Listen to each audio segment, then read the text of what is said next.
నమస్తే, welcome to Bharat news. నేను సౌందర్య. వార్తల ముందుగా హెడ్లైన్స్ చూద్దాం. రాష్ట్రంలో యూరియా కొరతకు కేంద్ర ప్రభుత్వమే కారణమని ఆరోపించిన రాష్ట్ర మంత్రి వాకిటి శ్రీహరి. తెలంగాణలో కాంగ్రెస్ ప్రభుత్వం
యూరియా కొరతకు కేంద్ర ప్రభుత్వమే కారణమని రాష్ట్ర మంత్రి వాకటి శ్రీహరి ఆరోపించారు. రాష్ట్రానికి సరిపడేంత యూరియా పంపకుండా కేంద్రం ద్రోహం చేస్తుందన్నారు.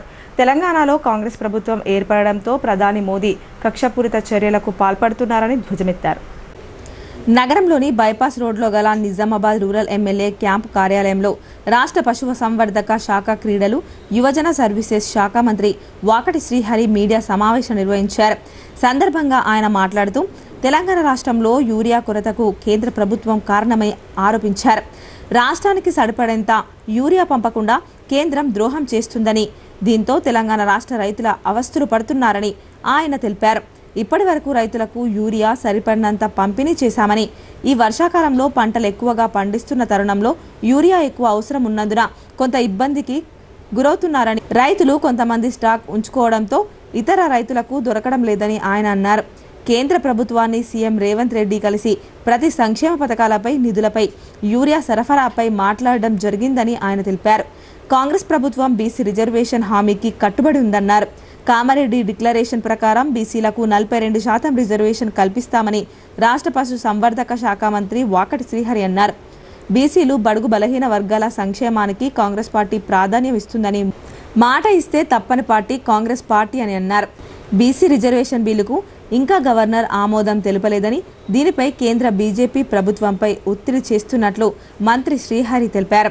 ఇంకా ఈ మీడియా సమావేశంలో rural MLA doctor Rekulapalli Bhupathi Reddy, MLC Venkat, Bhupalpally MLA Satyanarayana Rao, dairy farm corporation chairman Amit Reddy, జిల్లా కాంగ్రెస్ పార్టీ అధ్యక్షులు మానాల మోహన్ రెడ్డి, ఉర్దూ అకాడమీ చైర్మన్ తాహిర్ బిన్ హందన్, రాష్ట్ర వ్యవసాయ కమిషన్ సభ్యులు Gadugu Gangadhar, AMC chairman Muppa Gangareddy, PCC delegate Shekar Goud తదితరులు పాల్గొన్నారు.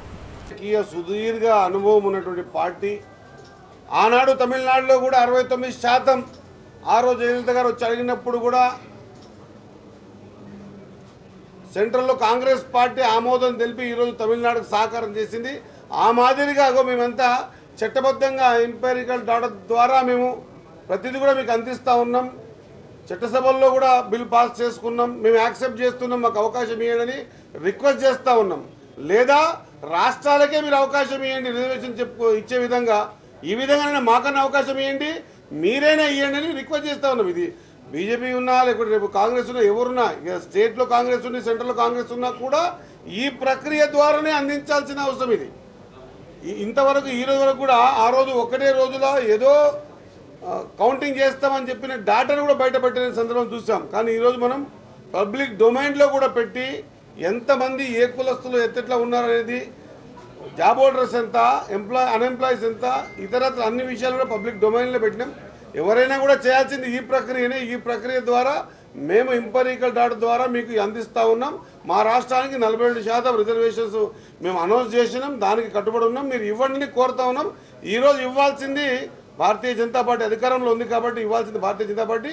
దానికి అనుగుణంగా అన్ని కార్యక్రమాలు చేసినాం. అన్ని కార్యక్రమాలు చేస్తూ మేము స్టాండ్ అయి ఉన్నాం. ఎక్కడ మమ్మల్ని తప్పు పట్టాలి, మా మీద ఎక్కడ కూడా ఎవరు అపోహలు వద్దు, అనుమానాలు వద్దు. 42% బీసీలకు రిజర్వేషన్స్ ఇవ్వాలనేటువంటి చిత్తశుద్ధి కాంగ్రెస్ పార్టీకి ఉంది. ఇవ్వమని సెంటర్ మీద ఒత్తిడి తెస్తూ ఉన్నాం. ఇన్ని రోజులు రిక్వెస్ట్ చేసినాం. రేపు కాబోయే తీసుకునే కార్యక్రమాలు కూడా 42%తో పాటే రిజర్వేషన్ తీసుకున్నాకనే లోకల్ పార్టీస్ పోవాలని గట్టిగా ఉన్నాం. సెంట్రల్ గవర్నమెంట్ ఇవ్వాల్సిందిగా సెంట్రల్ గవర్నమెంట్ కోరుతా ఉన్నాం. Thank you. వ్యర్థాలను డిస్పోజ్ చేయని ఆసుపత్రులపై చర్యలు తీసుకోవాలని టి వినయ్ కృష్ణారెడ్డి సంబంధిత శాఖ అధికారులను ఆదేశించారు. జిల్లాలో 900 వరకు ప్రభుత్వ, ప్రైవేట్ ఆసుపత్రులు కొనసాగుతుండగా సగానికి పైగా ఆసుపత్రుల నుంచి వ్యర్థాలను సేకరించడం లేదని కలెక్టర్ ఆగ్రహం వ్యక్తం చేశారు. ఆసుపత్రుల వ్యర్థాలను నిబంధనలకు అనుగుణంగా సరైన విధానంలో డిస్పోజ్ చేయమని, హాస్పిటల్స్పై చర్యలు తీసుకోవాలని జిల్లా కలెక్టర్ టి వినయ్ కృష్ణారెడ్డి అధికారులను ఆదేశించారు. జక్రన్పల్లి మండలం పడకల్ గ్రామ శివార్లో శ్రీ మెడికల్ సర్వీసెస్ ఏజెన్సీ ఆధ్వర్యంలో నిర్వహిస్తున్న మెడికల్ వేస్టేజీని నిర్వీర్యం చేసే ప్లాంట్ను కలెక్టర్ శుక్రవారం సందర్శించారు. ప్రతిరోజు ఎన్ని ప్రభుత్వ, ప్రైవేట్ ఆసుపత్రుల నుంచి వ్యర్థాలను సేకరిస్తున్నారు, వాటిని ఎలా నిర్వీర్యం చేస్తున్నారు అనే వివరాలు అడిగి తెలుసుకున్నారు. రికార్డులను తనిఖీ చేశారు. జిల్లాలో 900 వరకు ప్రభుత్వ, ప్రైవేట్ ఆసుపత్రులు కొనసాగుతుండగా సగానికి పైగా ఆసుపత్రుల నుండి వ్యర్థాలను సేకరించడం లేదని కలెక్టర్ ఆగ్రహం వ్యక్తం చేశారు. ఆసుపత్రుల వ్యర్థాలను హాస్పిటల్స్ నుంచి ఏజెన్సీ వారు ప్రతిరోజు సేకరిస్తూ ఈ ప్లాంట్లు నిర్వీర్యం చేయాల్సి ఉండగా ఈ ప్రక్రియ పూర్తి స్థాయిలో ఎందుకు నిర్వహించడం లేదని నిలదీశారు. మెడికల్ వేస్టేజీని పక్కాగా సేకరించని కారణంగా ప్రైవేట్ ఆసుపత్రులకు చెందిన అనేక మంది వ్యర్థాలను ఎక్కడ పడితే అక్కడ పారవేస్తున్నారని, ఇది ప్రజల ఆరోగ్యాలకు ప్రమాదకరంగా పరిణమిస్తుందని కలెక్టర్ ఆందోళన వ్యక్తం చేశారు. కాంట్రాక్ట్ ఏజెన్సీకి వ్యర్థాలు అందించని ఆసుపత్రులకు నోటీసులు జారీ చేయాలని, మెడికల్ వేస్టేజీ విషయంలో నిబంధనలు అమలు చేయకపోతే అలాంటి ఆసుపత్రుల అనుమతులను రద్దు చేయాలని కలెక్టర్ డిఎంహెచ్ఓ డాక్టర్ రాజశ్రీని ఆదేశించారు.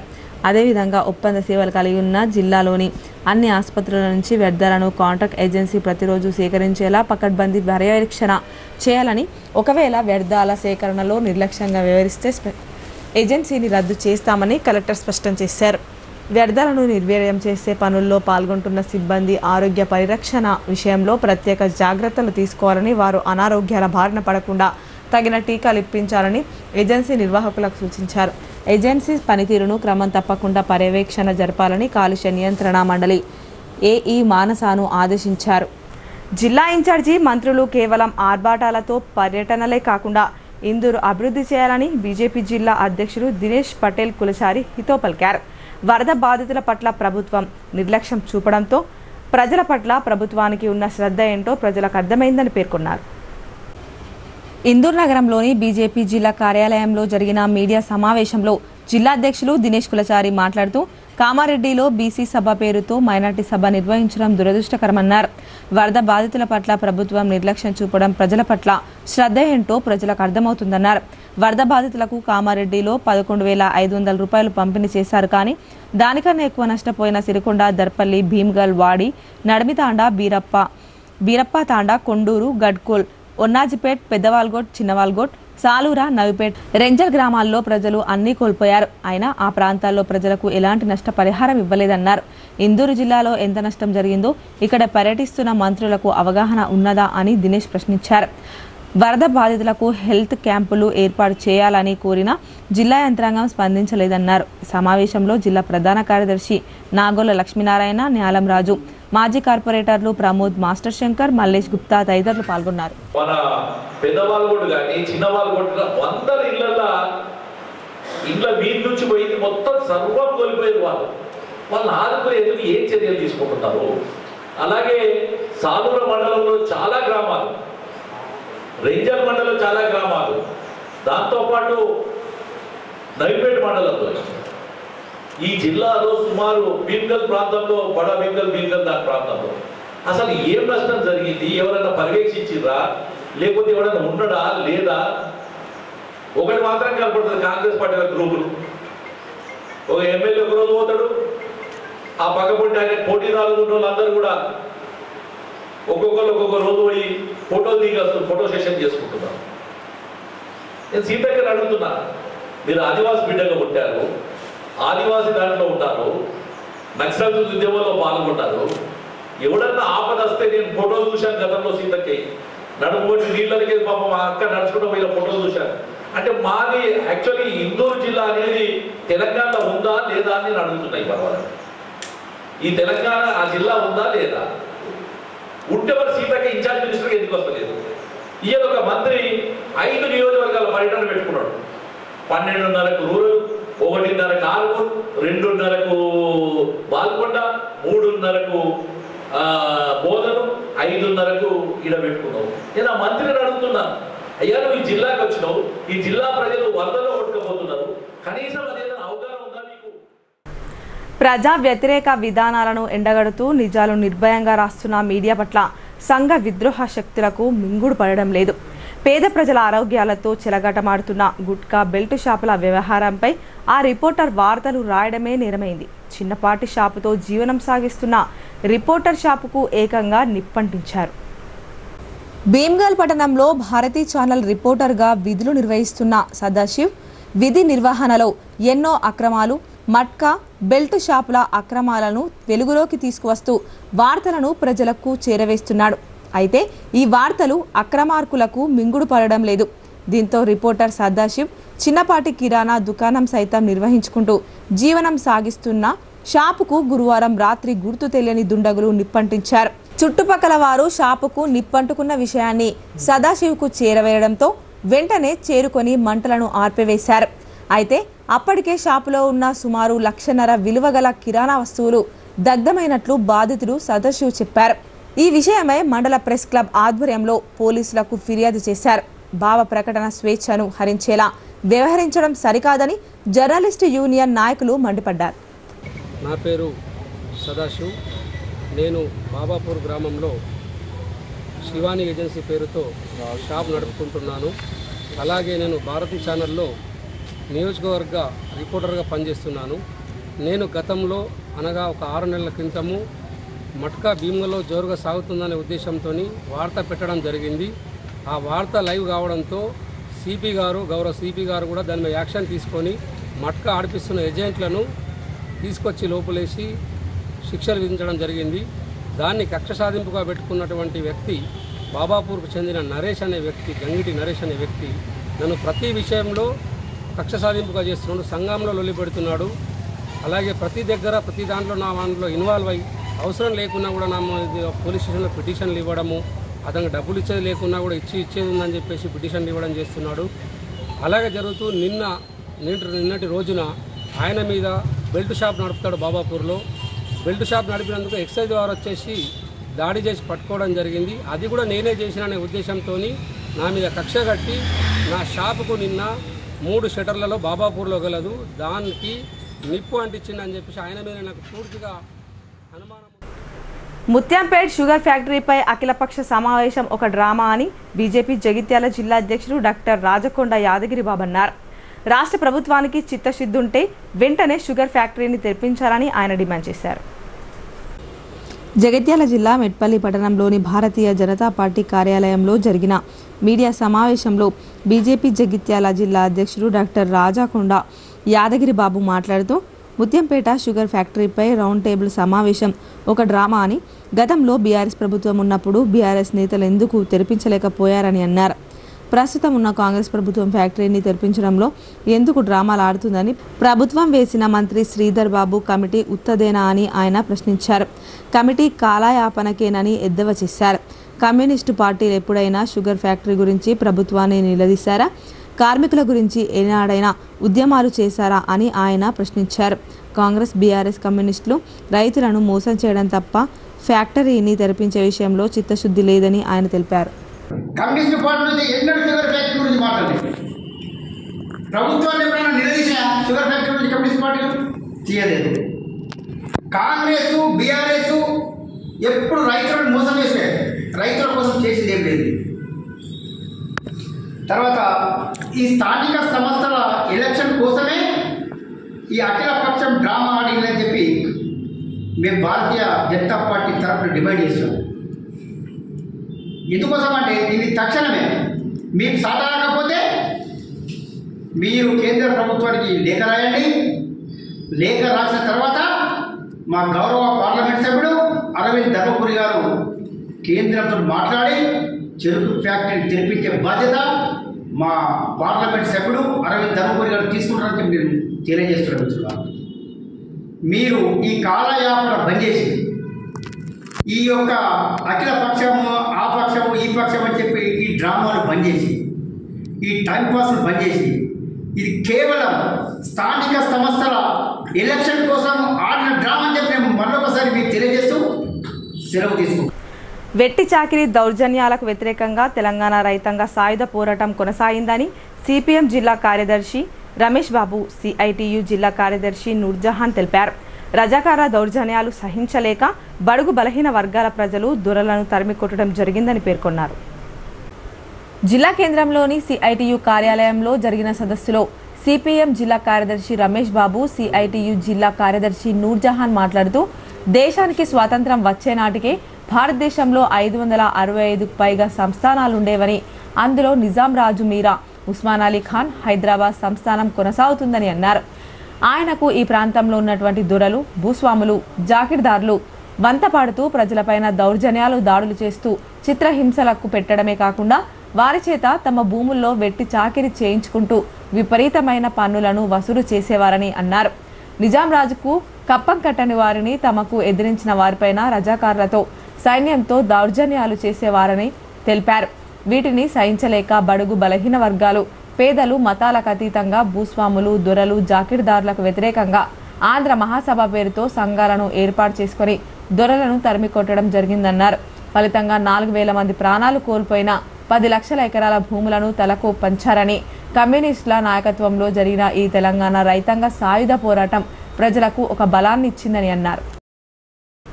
బైన్సా పట్టణంలో తమ సమస్యలు పరిష్కరించాలని కోరుతూ మున్సిపల్ పారిశుద్ధ కార్మికులు ఆందోళనకు దిగారు. తమ విధులను బహిష్కరించారు.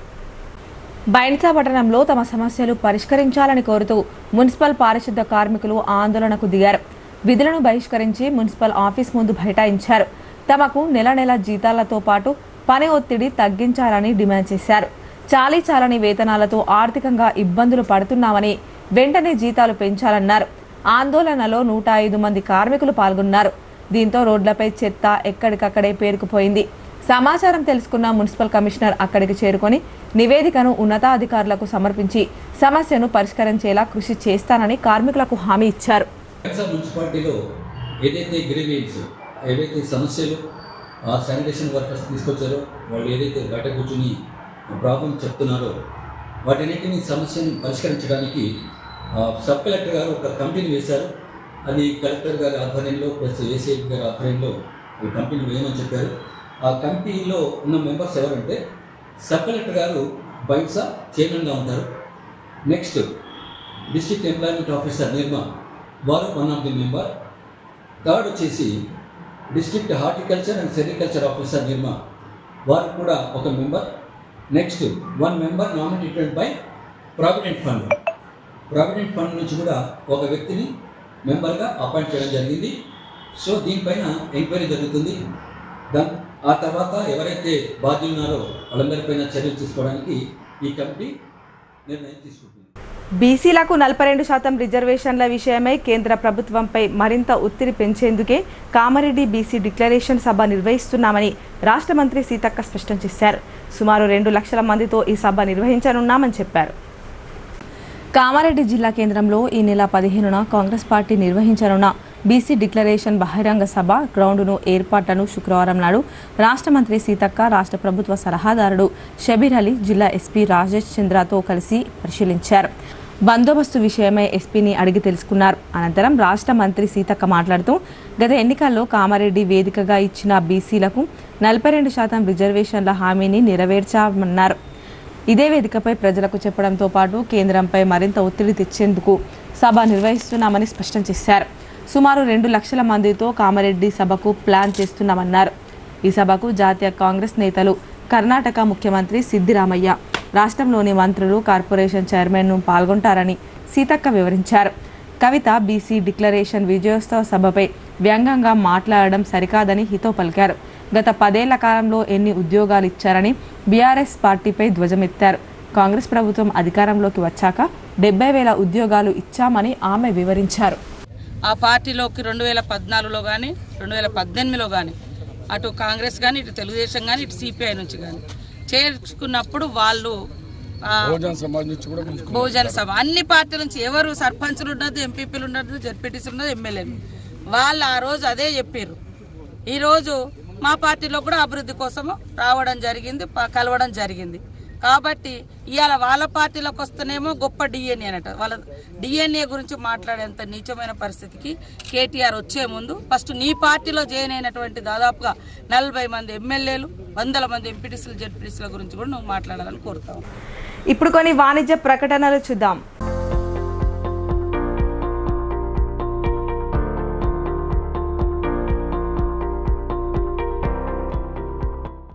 తెలంగాణలో మొట్టమొదటిసారిగా అధునాతన పద్ధతిలో నరాల, మానసిక, sex, alcohol, fits treatment, AC intensive care unit ఇప్పుడు మన నిజామాబాద్ లో doctor B Keshavulu MD psychiatry, Osmania గారి ఆధ్వర్యంలో అన్ని సదుపాయాలు గల అత్యాధునిక అతిపెద్ద హాస్పిటల్ ప్రారంభించబడ్డది. గమనిక, ఆధునిక ఏసీ వార్డు, అత్యంత విశాలమైన భవనం, అన్ని నరాల మానసిక సమస్యలకు మరియు ఆల్కహాల్ ను మాన్పించుటకు అడ్మిషన్స్ సౌకర్యం గల తెలంగాణలోనే అతిపెద్ద hospital doctor Keshavulu hospital, bus stand ఎదురుగా లైన్, ఖలీల్వాడి.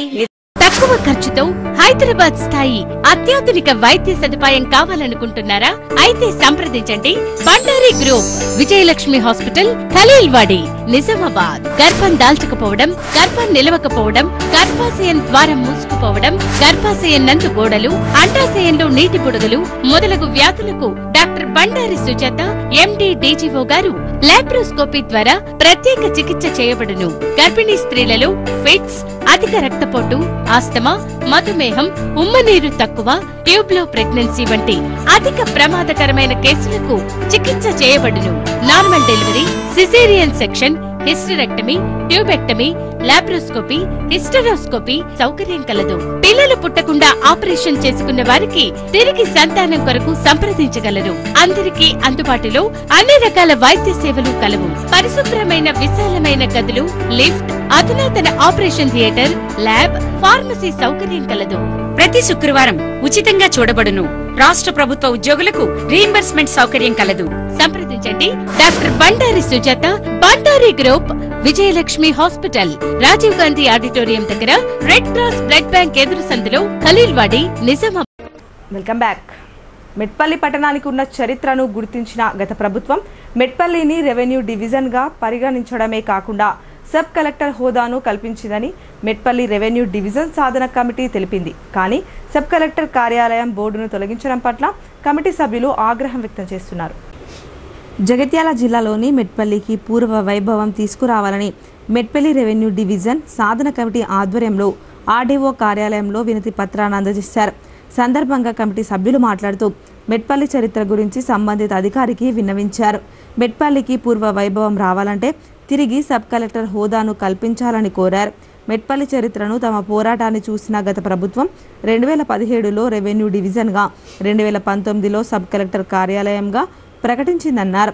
దీన్ని ప్రభుత్వం మెట్పల్లిని సబ్ కలెక్టర్ స్థాయిని తొలగించి రెవెన్యూ డివిజన్గా కొనసాగించాలని చూడడం సరికాదన్నారు. అందుకు నిదర్శనం సబ్ కలెక్టర్ కార్యాలయం బోర్డును తొలగించి రెవెన్యూ డివిజన్ అంటూ బోర్డు మార్చడమే అని విమర్శలు చేశారు. తెలంగాణ ప్రభుత్వం వచ్చిన తర్వాత పరిపాలనా సౌలభ్యం కొరకు తెలంగాణను కొత్త జిల్లాలుగా, రెవెన్యూ డివిజన్లుగా, మండలాలుగా ఏర్పాటు చేయడం జరిగింది. అందులో భాగంగా మెట్పల్లి ఘన చరిత్రను చూసి, అలాగే మెట్పల్లి రెవెన్యూ డివిజన్ సాధన కమిటీ వాళ్ళు చేసినటువంటి ఉద్యమాలను పరిగణలోకి తీసుకొని మెట్పల్లి రెవెన్యూ డివిజన్గా ఏర్పాటు చేయడం జరిగింది 2017 సంవత్సరంలో. తద్వారా 2019లో మెట్పల్లి రెవెన్యూ డివిజన్ను సబ్ కలెక్టర్ ఆఫీసుగా అప్గ్రేడ్ చేయడం జరిగింది. చేసి ఫస్ట్ ముషర్రఫ్ అలీ గారిని ఐఏఎస్ అధికారి మెట్పల్లి నియమించడం జరిగింది. వారి తర్వాత రెండవ ఐఏఎస్ అధికారి గౌతమ్ పోట్రు గారు నియమించడం జరిగింది. అప్పటి నుండి ఇంతవరకు మెట్పల్లికి ఐఏఎస్ ఆఫీసరు రాలేదు. అంతేకాకుండా ఈ మధ్యన జరిగిన పరిణామం ఏమంటే మెట్పల్లి రెవెన్యూ డివిజన్ మీద సబ్ కలెక్టర్ ఆఫీసర్స్ బోర్డు ఉండే, కానీ ఈ మధ్యకాలంలో దాన్ని తొలగించేసి మెట్పల్లి రెవెన్యూ డివిజన్ అని చెప్పేసి బోర్డు తయారు చేశారు. కాబట్టి మెట్పల్లికి యథావిధిగా సబ్ కలెక్టర్ ఆఫీసు బోర్డు పెడుతూ ఐఏఎస్ ఆఫీసర్ను నియమించి మరింత మెరుగైన పరిపాలనకు పూనుకోవాలని చెప్పి మేము డిమాండ్ చేస్తాం. రానున్న 4 రోజులు రాష్ట్ర వ్యాప్తంగా భారీ వర్షాలు కురవనున్న నేపథ్యంలో కాంగ్రెస్ పార్టీ కామారెడ్డిలో నిర్వహించనున్న బీసీ కృతజ్ఞత సభ వాయిదా పడింది. ఈ మేరకు పీసీసీ అధ్యక్షులు మహేష్ కుమార్ గౌడ్ పేరిట ప్రకటన విడుదలైంది. కాంగ్రెస్ పార్టీ ఈ నెల 15న కామారెడ్డిలో నిర్వహించ తలపెట్టిన బీసీ కృతజ్ఞత సభ వాయిదా పడింది. భారీ వర్షాలు కురుస్తున్న నేపథ్యంలో సభను వాయిదా వేయాలని అధికార పార్టీ నిర్ణయించింది. 42% బీసీ రిజర్వేషన్లపై మేనిఫెస్టోలో ఇచ్చిన హామీని నిలబెట్టుకున్న తరుణంలో బహిరంగ సభ నిర్వహించాలని కాంగ్రెస్ పార్టీ తలపెట్టింది. ఎక్కడైతే బీసీ డిక్లరేషన్ సభ నిర్వహించారో అక్కడే కృతజ్ఞతా సభ నిర్వహించాలని నిర్ణయించింది. గత అసెంబ్లీ ఎన్నికలకు ముందు కాంగ్రెస్ పార్టీ కామారెడ్డిలో జరిగిన బహిరంగ సభలో బీసీ డిక్లరేషన్ను విడుదల చేసింది. పార్టీ అగ్రనేతలతో పాటు కర్ణాటక ముఖ్యమంత్రి సిద్ధరామయ్యను ఆహ్వానించింది. రాష్ట్రంలో అధికారంలోకి వచ్చిన హస్తం పార్టీ బీసీలకు ఇచ్చిన హామీ మేరకు 42% అమలు కోసం అసెంబ్లీలో తీర్మానం చేసి కేంద్రానికి పంపించింది. అది ప్రస్తుతం రాష్ట్రపతి వద్ద పెండింగ్లో ఉంది. ఈ నేపథ్యంలో రాష్ట్రంలో రిజర్వేషన్లపై పరిమితి ఎత్తివేస్తూ బీసీలకు 42% కోటా పెంచుతూ జీవో జారీ చేసింది. అయితే ఇప్పటికే ముఖ్యమంత్రి కృతజ్ఞతా సభకు ఏర్పాట్లు కూడా ప్రారంభమయ్యాయి. పలువురు మంత్రులు కూడా ఎప్పటికప్పుడు ఏర్పాట్లను పర్యవేక్షిస్తున్నారు. అయితే సభకు గడువు సమీపిస్తున్న తరుణంలో వాతావరణం ప్రతికూలంగా మారింది. మరో 4-5 రోజుల పాటు రాష్ట్ర వ్యాప్తంగా భారీ వర్షాలు కురుస్తాయని వాతావరణ శాఖ ప్రకటించింది. ఈ నేపథ్యంలో కాంగ్రెస్ పార్టీ సభను వాయిదా వేయాలని నిర్ణయించింది. మళ్ళీ ఎప్పుడు నిర్వహించేది త్వరలోనే వెల్లడిస్తామని పీసీసీ అధ్యక్షులు మహేష్ కుమార్ గౌడ్ చెప్పారు. అభివృద్ధి సంక్షేమమే కాంగ్రెస్ పార్టీ ప్రభుత్వ ధ్యేయమని కొరుట్ల నియోజకవర్గ కాంగ్రెస్ పార్టీ ఇన్ఛార్జ్ జువ్వాడి నరసింగరావు అన్నారు. కాంగ్రెస్ ప్రజాప్రభుత్వం లబ్ధిదారులకు నూతన రేషన్ కార్డు ఇవ్వడంతో పాటు పేదవారు కూడా సన్నబియ్యంతో కడుపు నిండా తినాలన్న సంకల్పంతో తమ ప్రభుత్వం రేషన్ దుకాణాల ద్వారా సన్నబియ్యాన్ని పంపిణీ చేస్తుందన్నారు. కోరుట్ల నియోజకవర్గ కాంగ్రెస్ పార్టీ ఇన్ఛార్జ్ జువ్వాడ నరసింహారావు మల్లాపూర్ మండలం సిర్పూర్ గ్రామంలో నిర్వహించిన సమావేశంలో మల్లాపూర్ మండలానికి చెందిన లబ్ధిదారులకు సీఎంఆర్ఎఫ్ చెక్కులను పంపిణీ చేశారు. సందర్భంగా ఆయన మాట్లాడుతూ అభివృద్ధి సంక్షేమమే కాంగ్రెస్ పార్టీ ప్రభుత్వ ధ్యేయమని, ముఖ్యమంత్రి సహాయ నిధి పేద మధ్యతరగతి ప్రజలకు అండగా నిలుస్తుందని అన్నారు. ఆరోగ్య సమస్యలతో ఆర్థిక ఇబ్బందుల పాలవుతున్న పేద మధ్యతరగతి ప్రజలకు తెలంగాణ రాష్ట్ర ప్రభుత్వం ముఖ్యమంత్రి సహాయ నిధి ద్వారా ఆదుకుంటుందని ఆయన తెలిపారు. ముఖ్యమంత్రి సహాయ నిధికి సంబంధించిన 6,47,500 రూపాయల విలువ గల 16 చెక్కులను నూతనంగా మంజూరైన రేషన్ కార్డులను ఆయన పంపిణీ చేశారు. గ్రామ పంచాయతీని నూతన భవనాన్ని, ప్రభుత్వ పాఠశాలల్లో కిచెన్ షెడ్ నిర్మాణానికి స్థానిక కాంగ్రెస్ పార్టీ వివిధ హోదాల నాయకులతో కలిసి నూతన గ్రామ పంచాయతీ భవనాన్ని ప్రారంభించి కిచెన్ షెడ్ నిర్మాణానికి భూమి పూజ చేశారు. కాంగ్రెస్ పార్టీ ప్రభుత్వం అంటేనే ప్రజా ప్రభుత్వం అని, పేద మధ్యతరగతి ప్రజల అభివృద్ధి సంక్షేమం కోసం అహర్నిశలు కృషి చేస్తుందని అన్నారు. ముఖ్యమంత్రి సహాయ నిధి మన కొరుట్ల నియోజకవర్గానికి 20 నెలల లోపల దాదాపు 4 కోట్ల రూపాయలు మంజూరు చేయడం జరిగింది. 4 కోట్ల రూపాయలు. ఎవరైతే పేదవాళ్ళు ఉన్నారో, అనుకోకుండా అనారోగ్య పాలై హాస్పిటల్లో అడ్మిట్ అయితే మధ్య తరగతి వాళ్ళు ఏదైతే డబ్బులు చేరిన హాస్పిటల్లో కట్టలేని పరిస్థితుల్లో అక్కడ ఇక్కడ అప్పు తీసుకొచ్చి కడితే ముఖ్యమంత్రి సహాయ నిధికి వెళ్ళి వీలైనంత వరకు ఎక్కువ డబ్బు ఇప్పిస్తా ఉన్నాం. మమ్మోగ్రఫీ సదుపాయాన్ని జిల్లాలో మొట్టమొదటిసారిగా విశ్వం డయాగ్నోస్టిక్ సెంటర్ ప్రవేశపెట్టింది. ఈ సదుపాయం ద్వారా 2 సంవత్సరాల ముందుగానే రొమ్ము క్యాన్సర్ గుర్తించవచ్చునని hospital managing director doctor Rasa Vijay తెలిపారు. జిల్లా కేంద్రంలోని కోర్టు ఎదురుగా గల విశ్వం డయాగ్నోస్టిక్ సెంటర్లో అత్యాధునిక టెక్నాలజీ గల మమ్మోగ్రఫీ సదుపాయాన్ని తీసుకువచ్చారు. కార్యక్రమానికి ముఖ్య అతిథిగా విచ్చేసిన వైద్యులు మొదట జ్యోతి ప్రజ్వలన చేసి మమ్మోగ్రఫీ క్యాన్సర్ స్క్రీనింగ్ పరికరాన్ని ప్రారంభోత్సవం చేశారు. సందర్భంగా Vishwam diagnostic centre managing director Rasa Vijay మాట్లాడుతూ ఫ్యూజీ ఫిల్మ్ ఇండియాతో భాగస్వామ్యం ద్వారా అంతర్జాతీయ స్థాయి ప్రమాణాలతో కూడిన మమ్మోగ్రఫీ పరికరాన్ని తమ హాస్పిటల్కు తీసుకువచ్చామని తెలిపారు. ఈ కొత్త సదుపాయంతో చిత్రాలు తక్కువ రేడియేషన్, అత్యంత సాక్ష్యవంతమైన డయాగ్నోస్టిక్ అనుభవం పొందుతారని ఆయన తెలిపారు. రాష్ట్రంలో హైదరాబాద్లో తప్ప ఎక్కడ లేని మమ్మోగ్రఫీ అత్యాధునిక టెక్నాలజీతో కూడిన పరికరాన్ని తమ హాస్పిటల్కు తీసుకువచ్చామని ఆయన చెప్పారు. ఇమేజింగ్ సెంటర్ అని చెప్పి స్టార్ట్ చేస్తున్నాము. ఈ కాంప్రహెన్సివ్ ఉమెన్స్ ఇమేజింగ్ సెంటర్లో మేము మామోగ్రఫీ, డెక్సా, అల్ట్రాసౌండ్ ఇవన్నీ ఇంక్లూడ్ చేస్తూ అందరికీ అంటే ఉన్న చుట్టుపక్కల ఉన్న గ్రామాలకి వాళ్ళకి అందరూ కూడా ఫ్రీగా క్యాంప్స్ పెట్టి వాళ్ళకి అందరినీ కలెక్ట్ చేసుకొని మా దగ్గర స్క్రీనింగ్ కోసం సదుపాయం కలిగిస్తున్నాం. దీని ద్వారా ఉన్న వాళ్ళందరికీ కూడా అంటే ఒక 50 years దాటిన ప్రతి ఉమెన్కి వాళ్ళు చేసుకోవాల్సిన టెస్టులు అన్నీ కూడా అతి తక్కువ ధరలో సబ్సిడైజ్డ్ రేట్లో మేము ఇక్కడ చేస్తున్నాం. అంటే దాంట్లో అల్ట్రాసౌండ్, మామోగ్రఫీ, డెక్సా, బ్లడ్ టెస్ట్లు ఇవన్నీ కూడా ఉంటాయి అందులో. ఇది October 1 నుంచి డిఫరెంట్ క్యాంప్స్ కండక్ట్ చేస్తూ ఫ్యూజీ ఫిల్మ్ వాళ్ళతో కొలాబరేట్ అవుతూ వీళ్ళది కూడా స్క్రీనింగ్ ఉంటుంది. వాళ్ళది మాది రెండు కలిపి మేము ప్రతి ఊరికి అంటే నిజామాబాద్ చుట్టుపక్కల 70 kilometers రేడియస్ చూసుకొని బట్ అందరి దగ్గరికి వీళ్ళ తరపు నుంచి మేము ఇద్దరం కొలాబరేట్ అయ్యి చేస్తున్నాం. నిజామాబాద్ నగరంలో వర్షం దంచుకొట్టింది. 2 గంటల పాటు ఎడతెరిపి లేకుండా భారీ వర్షం కురియడంతో రోడ్లు, లోతట్టు ప్రాంతాలు జలమయమయ్యాయి. నగరంలో గురువారం రాత్రి భారీ వర్షం కురిసింది. రాత్రి 8 గంటలకు ప్రారంభమైన వర్షం 2 గంటల పాటు దంచుకొట్టింది. దీంతో రోడ్లు, లోతట్టు ప్రాంతాలు జలమయమయ్యాయి. డ్రైనేజీలు ఉప్పొంగి ప్రవహించాయి. చంద్రశేఖర్ కాలనీ, కంటేశ్వర్, ఆటోనగర్, మాలపల్లి ప్రాంతాల్లో భారీ వర్షపు నీరు నిలిచింది. మధ్యాహ్న వేళ చిరుజల్లులు కురవగా రాత్రి వేళ ఒక్కసారిగా భారీ వర్షం రావడంతో ప్రజలు తీవ్ర ఇబ్బందులు ఎదుర్కొన్నారు.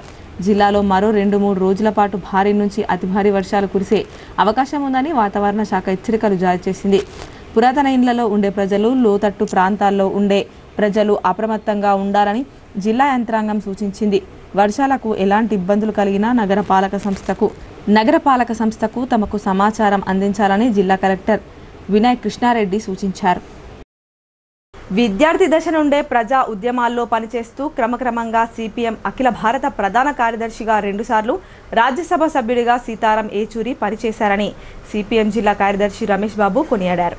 సీతారాం ఏచూరి ఆశయాలను కాపాడాలంటే అందుకు ప్రతి ఒక్క కార్యకర్త పునరాంకితం కావాలని ఆయన అన్నారు. నగరంలోని సిపిఎం పార్టీ కార్యాలయంలో జిల్లా కమిటీ ఆధ్వర్యంలో సిపిఎం పార్టీ అఖిల భారత మాజీ ప్రధాన కార్యదర్శి స్వర్గీయ సీతారాం ఏచూరి మొదటి వర్ధంతి సందర్భంగా పలువురు జిల్లా నాయకులు చిత్రపటానికి పూలమాలలు వేసి పార్టీ కార్యకర్తలతో కలిసి నివాళులు అర్పించారు.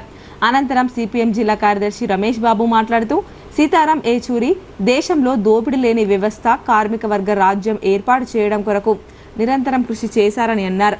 అందుకు విద్యార్థి దశ నుండే ప్రజా ఉద్యమాలపై పనిచేస్తూ క్రమక్రమంగా అఖిల భారత ప్రధాన కార్యదర్శిగా 2 సార్లు రాజ్యసభ సభ్యుడిగా పనిచేశారని ఆయన తెలిపారు.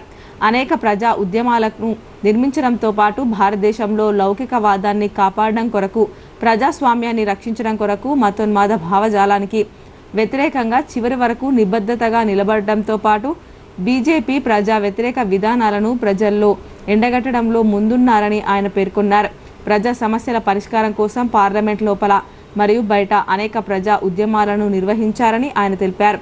అదేవిధంగా మతోన్మాదానికి వ్యతిరేకంగా, నియంతృత్వ పోకడాలకు వ్యతిరేకంగా భారతదేశంలోని లౌకికవాద పార్టీలను ఏకం చేయడంలో, ఇండియా కూటమిని ఏర్పరచడంలో సీతారాం ఏచూరి పాత్ర మరవలేనిదని ఆయన తెలిపారు. ఈ కార్యక్రమంలో సిపిఎం జిల్లా కమిటీ సభ్యులు సుజాత, నగర నాయకులు అనిత మరియు సోని, సంగీత, నారాయణ తదితరులు పాల్గొన్నారు. అమరజీవి సిపిఎం పార్టీ అఖిల భారత మాజీ ప్రధాన కార్యదర్శి సీతారాం ఏచూరి గారి మొదటి వర్ధంతి కార్యక్రమాన్ని జిల్లా కార్యాలయం వద్ద నిర్వహించడం జరిగింది. ప్రధానంగా ఈ దేశంలో మత సామరస్యాన్ని కాపాడటంతో పాటు లౌకికవాదాన్ని పెంపొందించడం కోసం విద్యార్థి దశ నుండి అత్యున్నత ఏదైతే సిపిఎం పార్టీ అఖిల భారత ప్రధాన కార్యదర్శి వరకు వివిధ హోదాల్లో పనిచేసి ప్రపంచంలో ఉన్నటువంటి లౌకికవాదుల్ని, కమ్యూనిస్టుల్ని ఐక్యం చేయడంతో పాటు ఈ దేశంలో ఉన్నటువంటి లౌకికవాద పార్టీల్ని ఏకం చేసి ఇండియా కూటమిని ఏర్పాటు చేయడంలో సీతారాం ఏచూరి గారి యొక్క కృషి అవిరామమైనటువంటిది. ఎంగిలిపూల బతుకమ్మకు రావాలని తెలంగాణ జాగృతి అధ్యక్షురాలు కవితను చింతమడక వాసులు ఆహ్వానించారు. కవితను కలిసేందుకు పెద్ద సంఖ్యలో చింతమడక గ్రామస్తులు తరలివచ్చారు. హైదరాబాద్ నగరం బంజారాహిల్స్లోని తెలంగాణ జాగృతి కార్యాలయానికి జాగృతి అధ్యక్షురాలు కల్వకుట్ల కవితను ఆమె తండ్రి సొంత ఊరు చింతమడక గ్రామస్తులు తరలివచ్చి కవితతో భేటీ అయ్యారు. అనంతరం జాగృతి అధ్యక్షురాలు కవితను ఘనంగా సన్మానించారు. ఈ నెల 21న ఎంగిలిపూల బతుకమ్మ పండుగకు రావాలని చింతమడక గ్రామస్తులు ఆహ్వానం పలికారు. కవిత స్పందిస్తూ గొప్ప ఉద్యమకారుడిని కన్నా గొప్ప ఊరు మా చింతమడక అని అన్నారు. ఇంత పెద్ద సంఖ్యలో వచ్చి తనను బతుకమ్మకు ఆహ్వానించడం ఎంతో సంతోషంగా ఉందని కవిత తెలిపారు. తాను చింతమడక నుంచి ఎంతో నేర్చుకున్నానని ఆమె తెలిపారు. తన చిన్నప్పుడు చింతమడకలో బతుకమ్మ ఆడిన రోజులు ఇంకా కండ్ల ముందే ఉన్నాయని ఆమె గుర్తు చేసుకున్నారు. ఈ సమయంలో చింతమడక గ్రామస్తులంతా వచ్చి తనకు ఇచ్చింది మామూలు ధైర్యం కాదన్నారు.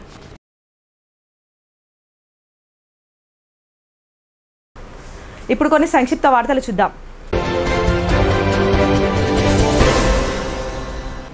జిల్లా పర్యటనకు వచ్చిన రాష్ట్ర పశు సంవర్ధక శాఖ, క్రీడా యువజన శాఖ మంత్రి వాకటి శ్రీహరిని నిజామాబాద్ రూరల్ ఎమ్మెల్యే క్యాంపు కార్యాలయంలో సన్మానించేందుకు రాష్ట్ర రైతు కమిషన్ సభ్యులు గడుగు గంగాధర్ ప్రయత్నించగా మంత్రి స్పందిస్తూ మీరు కమిషన్ మెంబర్ అని గడుగు గంగాధర్ను సన్మానించడంతో అక్కడ నవ్వులు వెలిశాయి. ఈ కార్యక్రమంలో రూరల్ ఎమ్మెల్యే భూపతి రెడ్డి, నగేష్ రెడ్డి, ముప్ప గంగారెడ్డి ఇతర నాయకులున్నారు. టాస్క్ అడ్మిషన్ డ్రైవ్లో భాగంగా నిజామాబాద్ జిల్లా అబ్జర్వర్, స్టేట్ కోఆర్డినేటర్ క్రాంతిరెడ్డి, జిల్లా అదనపు కలెక్టర్ అంకిత్ను కలిసి ఓపెన్ స్కూల్ అడ్మిషన్ల ప్రాధాన్యత, ఎన్రోల్మెంట్ గురించి చర్చించారు. ఇందులో భాగంగా అంకిత్ మాట్లాడుతూ జిల్లాలోని డ్రాప్స్ను గుర్తించి వారు చెడు వ్యసనాలకు లోను కాకుండా అర్హతలకు అనుగుణంగా విద్య నేర్పించడం జరుగుతుందని చెప్పారు. సమాజంలో నుంచి మంచి పౌరులుగా తీర్చిదిద్దడానికి ఇది ఒక సదవకాశమని వారు తెలిపారు. అదేవిధంగా గడువులోగా జిల్లాకు వచ్చినటువంటి టార్గెట్ను పూర్తి చేస్తామని హామీ ఇచ్చారు. నిజామాబాద్ జిల్లా కేంద్రంలోని గంగాస్థాన్ ఫేజ్ 1లో గల సెంట్రల్ డ్రగ్ స్టోర్స్ను కలెక్టర్ టి వినయ్ కృష్ణారెడ్డి శుక్రవారం ఆకస్మికంగా తనిఖీ చేశారు. సిడిఎస్లో రికార్డుల్లో పొందుపరిచిన దానికి అనుగుణంగానే ఔషధ నిల్వలు అందుబాటులో ఉన్నాయా అని పరిశీలించారు. ఔషధాలను ఎక్కడి నుండి సమకూరుస్తారు, సిడిఎస్ ద్వారా వివిధ పిహెచ్సిలకు వాటిని ఎలా చేరవేస్తారు తదితర వివరాలను అడిగి తెలుసుకున్నారు. ఇండెంట్ వచ్చిన వెంటనే తాత్సారం చేయకుండా ప్రాథమిక ఆరోగ్య కేంద్రాలకు ఔషధాలు పంపించాలని, ప్రస్తుత వర్షాకాలంలో సీజనల్ వ్యాధులు ప్రబలే ప్రమాదం ఉన్నందున అన్ని రకాల ఔషధాలు అందుబాటులో ఉండేలా చర్యలు తీసుకోవాలని ఫార్మాసిస్టు గంగాధర్ను ఆదేశించారు. నిజామాబాద్ సమీకృత జిల్లా కార్యాలయాల సముదాయంలోని కాన్ఫరెన్స్ హాల్లో ఈ నెల 16న ఉదయం 10:30 గంటలకు నిజామాబాద్ పార్లమెంట్ సభ్యులు ధర్మపురి అరవింద్ అధ్యక్షతన జిల్లా అభివృద్ధి సమన్వయ మానిటరింగ్ కమిటీ దిశ సమావేశం జరగనుందని డిఆర్డీఓ సాయగౌడ్ తెలిపారు. కేంద్ర ప్రభుత్వ నిధులచే వివిధ శాఖల ద్వారా అమలవుతున్న పథకాలు, అభివృద్ధి కార్యక్రమాలపై దిశ సమావేశంలో చర్చించడం జరుగుతుందని చెప్పారు. సంబంధిత శాఖల అధికారులు సకాలంలో హాజరు కావాలని ఆయన కోరారు. డిచ్పల్లి మండలం మిట్టపల్లిలో గుండెపోటుతో గురువారం నాడు మృతి చెందిన సీనియర్ జర్నలిస్ట్ లక్కవత్రి నారాయణ అంత్యక్రియలు శుక్రవారం ముగిశాయి. నారాయణ మృతదేహానికి పలువురు రాజకీయ పార్టీల నాయకులు పూలమాల వేసి నివాళులర్పించారు.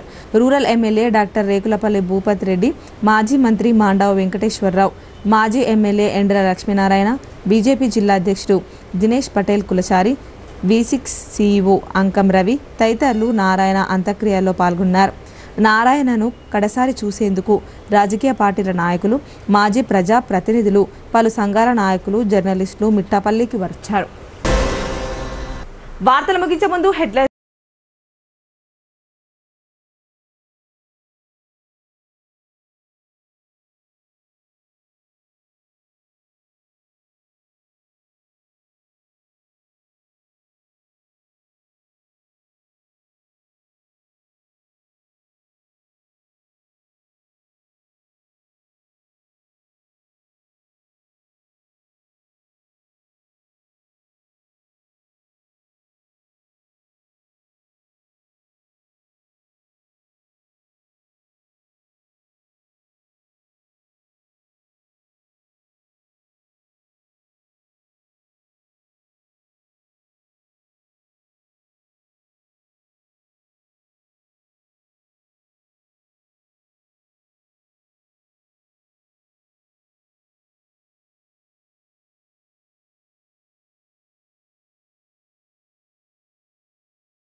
వ్యతిరేక విధానాలను ఎండుగడుతూ నిజాలు నిర్భయంగా రాస్తున్న మీడియా పట్ల సంఘ విద్రోహ శక్తుల కన్నెర్ర.